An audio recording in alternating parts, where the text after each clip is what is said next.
қатты ауырдым. Сосын Алматыдағы президенттік іс басқармасының ауруханасы бар ғой. Соған қаралып емделдім. Содан мен қарап жүрген дәрігерім аяғыңды кесеміз деді. Аяғыңды кеспесек болмайды. Өліп қаласың деді. Сосын адамға аяғын кестіру оңай ма? Қой, мен шетелге барып келем деп Швейцарияға кетіп қалдым. Швейцарияда мен құдам бар. Бұл дүниежүзілік денсаулық сақтау ұйымының бас директоры. Соған бардым. Сосын олар қарап, кім сенің аяғыңды кесем деген дейді. Осындай, кеседі ештеңе жоқ. Бірақ анда Швейцариядан да көмек болған жоқ. Менің Швейцарияға барудан оңай емес қой шетелге бару. Президентім Тоқаев көп ақша берді. Барып емделіп кел деп.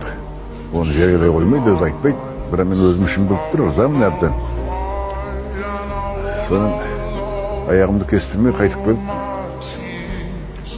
мені бір күні ауруханадан 2 күнде өмірі қалды деп шығаратын болды. Сосын мен қыздарым қарайды маған, 2 қызым бар ғой. Сол кіші қызым, онда қолхат жазып беріп мені алып кетті. Мен білмеймін, есім жоқ. Мен осы үйінде 2 күн жатсын, түнесін, кетерінің алдын деді.